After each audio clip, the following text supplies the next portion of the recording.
Right, here I have the notes for section 6.1, angles in polygons, or of polygons, you say.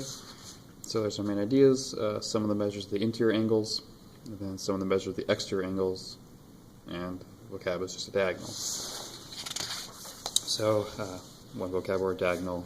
It's a segment that connects any two non-consecutive vertices. So consecutive vertices are next to each other, which means that there's actually a side.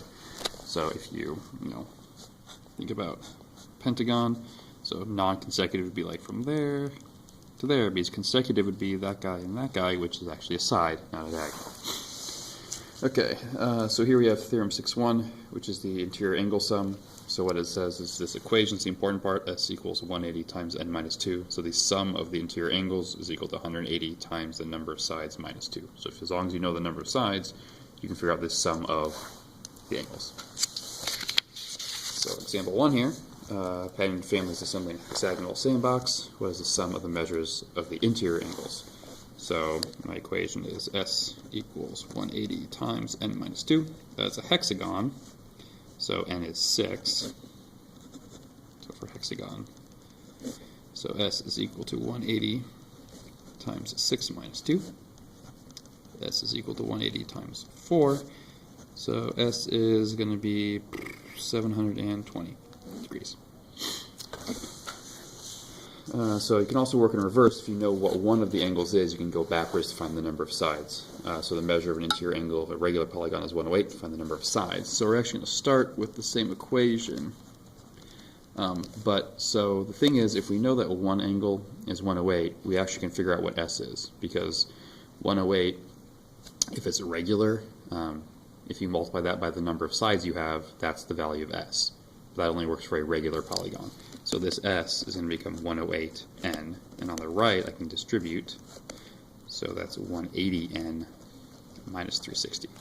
Now this is a two-step, so subtract that across, gives you negative 72n equals negative 360, so n is 5. So this is a pentagon. So now so once again, this 108n is because if it's regular, the total number of degrees is equal to what one angle is times the number of angles you have. So if this has said interior is 120, this would just become 120n. Alright, you can also use this to solve values of individual things. So you still actually start the same way. We need our s equation. S is equal to 180 times n minus 2. So this has 4 sides, so s is going to be 180 times 4 minus 2. S is 180 times 2, which is 360. Now just to note, like as any four-sided figure, the s value is always 360. So this is the sum of the angles, is 360. And I have my angles labeled, so I can say that 360 is equal to angle A plus angle B plus angle C plus angle D. So 360 is 1, 2, 3, 4, 5, 6 x's. So x is 60. Now be careful, that's not what the question wants. The question wants to know the measure of each angle. So I have to substitute back in. So angle A is 60.